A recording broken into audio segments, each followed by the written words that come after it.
बड़ी खबर देहरादून से, करप्शन के खिलाफ एक्शन में सरकार, आला अधिकारियों के साथ सीएम धामी की बड़ी बैठक।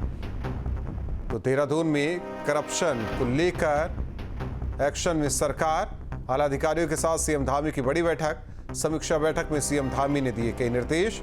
सुशासन स्थापित करना सर्वोच्च प्राथमिकता, करप्शन के खिलाफ कार्रवाई तेज करने के निर्देश। तो भ्रष्टाचार के खिलाफ प्रदेश सरकार एक्शन में है। इसी को लेकर सीएम धामी ने अपने शासकीय आवास पर कई विभागों के अधिकारियों के साथ समीक्षा बैठक की, कई अहम निर्देश अधिकारियों को दिए। उन्होंने कहा कि प्रदेश में सुशासन स्थापित करना सरकार की सर्वोच्च प्राथमिकता है।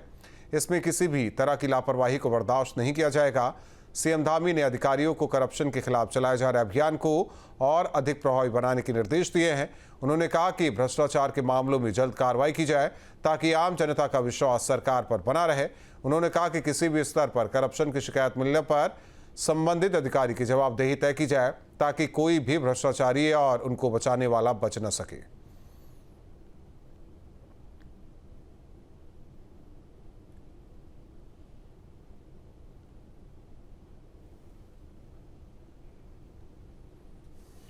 वन नेशन वन इलेक्शन के लिए गठित जेपीसी की यह टीम उत्तराखंड दौरे पर है।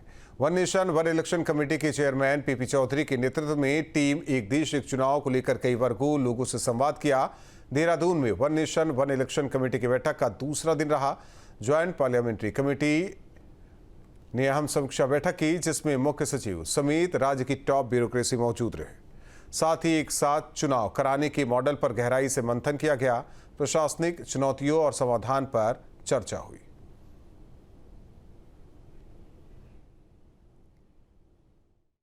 पहले जो है शुरू में 1951-52 में, अगर उस समय भारत के संविधान निर्माताओं के मंशा में अगर ये नहीं होता, इंटेंट और ऑब्जेक्टिव नहीं होता वन नेशन वन इलेक्शन का, तो उसी समय इलेक्शन अलग अलग हो जाते। तो उस समय अलग अलग इलेक्शन नहीं हो करके लोकसभा और विधानसभाओं के चुनाव जो है 1951-52 में 7 हुए, फिर 57 में 7 हुए, फिर उसके बाद में और जो नेक्स्ट चुनाव आया 1967 तक 7 हुए। तो लगातार 7 हुए। तो अगर वन नेशन वन इलेक्शन का अगर स्पिरिट नहीं होता और कॉन्स्टिट्यूशन भारत के संविधान की मंशा नहीं होती, तो वो चुनाव अलग अलग करा दिए जाते। अगर ये होता है कि उसके फेडरलिज्म के खिलाफ हैं तो उस समय क्यों करवाए? अगर ये है कि डेमोक्रेसी के खिलाफ थे तो उस समय क्यों करवाए गए? लेकिन ये तो साइकिल बिगड़ी। आर्टिकल 356 की वजह से राष्ट्रपति शासन लागू हुए, सरकारें समय समय पर बंद की गई, तो पूरा देश इलेक्शन मोड में रहता है। जनरल इलेक्शन होता है, फिर अलग अलग विधानसभाओं के चुनाव हर साल 5 होते रहते हैं। रामनगर में अतिक्रमण के खिलाफ एक्शन हुआ है। वन विभाग प्रशासन की बड़ी कार्रवाई हुई है। 22 हेक्टेयर वन भूमि से कब्जा हटाया। कब्जा हटाने के लिए जारी किया गया था नोटिस। 10 दिन बाद भी कब्जा नहीं हटाने पर कार्रवाई की गई है। तो तस्वीरें आपको दिखा रहे हैं। रामनगर में अतिक्रमण पर एक्शन हुआ है। वन विभाग प्रशासन की बड़ी कार्रवाई हुई है। 22 हेक्टेयर वन भूमि से कब्जा हटाया गया है। कब्जा हटाने के लिए जारी किया गया था नोटिस। 10 दिन बाद भी कब्जा नहीं हटाने पर कार्रवाई की गई है।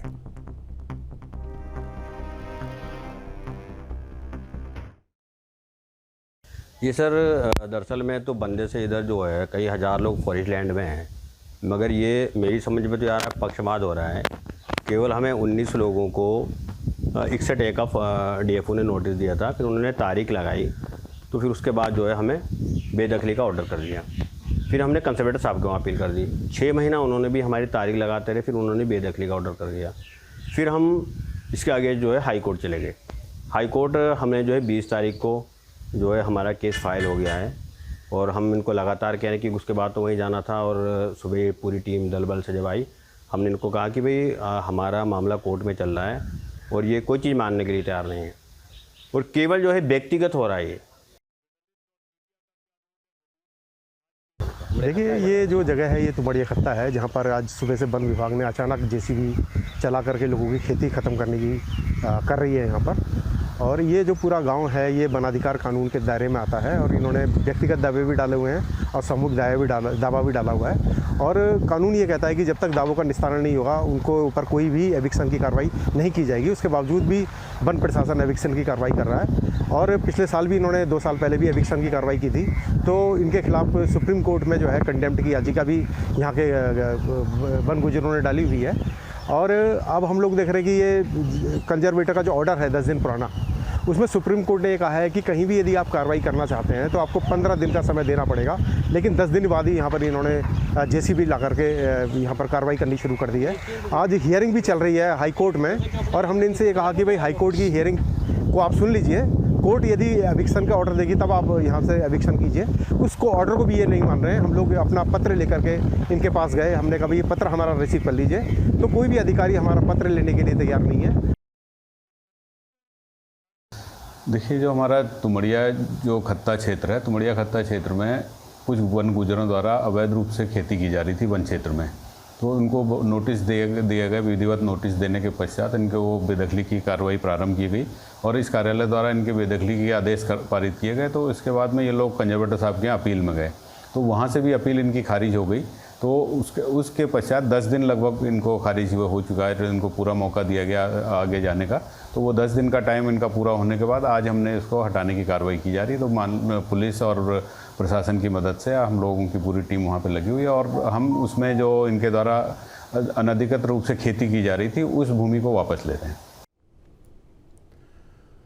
हेमकुंड साहिब के लिए श्रद्धालुओं का जत्था रवाना हुआ। ऋषिकेश से रवाना हुआ पहला जत्था। राज्यपाल सीएम धामी ने यात्रा गाड़ियों को हरी झंडी दिखाई। 22 मई को खुलेंगे हेमकुंड साहिब के कपाट। अब तक 60,000 से ज्यादा श्रद्धालु करा चुके हैं रजिस्ट्रेशन। विश्व प्रसिद्ध और उत्तराखंड में 5वें धाम के रूप में विख्यात श्री हेमकुंड साहिब धाम की यात्रा का विधिवत शुभारंभ हो गया है। मुख्य अतिथि मुख्यमंत्री पुष्कर सिंह धामी और राज्यपाल गुरमीत सिंह ने अपने जत्थे के वाहनों को हरी झंडी दिखाकर यात्रा मार्ग पर रवाना किया। 25 मई को हेमकुंड साहिब के कपाट खुलेंगे। वहीं इस मौके पर सीएम धामी ने कहा कि यात्रा की तैयारी पूरी हो गई है। सरकार यात्रियों की सुरक्षा सुविधा को लेकर प्रतिबद्ध है। इससे पहले राज्यपाल के साथ सीएम धामी ऋषिकेश स्थित गुरुद्वारा श्री हेमकुंड साहिब पहुंचे, जहां उनका भव्य स्वागत किया गया। गुरुद्वारे के दरबार साहिब में मुख्यमंत्री और राज्यपाल ने माथा टेका और गुरुघर से यात्रा की सफलता की अरदास की गई, जिसके बाद सीएम और राज्यपाल ने 5 प्यारों की अगुवाई में श्री हेमकुंड साहिब धाम की यात्रा पर जाने वाले करीब 500 श्रद्धालुओं के जत्थे को वाहनों को हरी झंडी दिखाकर यात्रा के लिए रवाना किया है।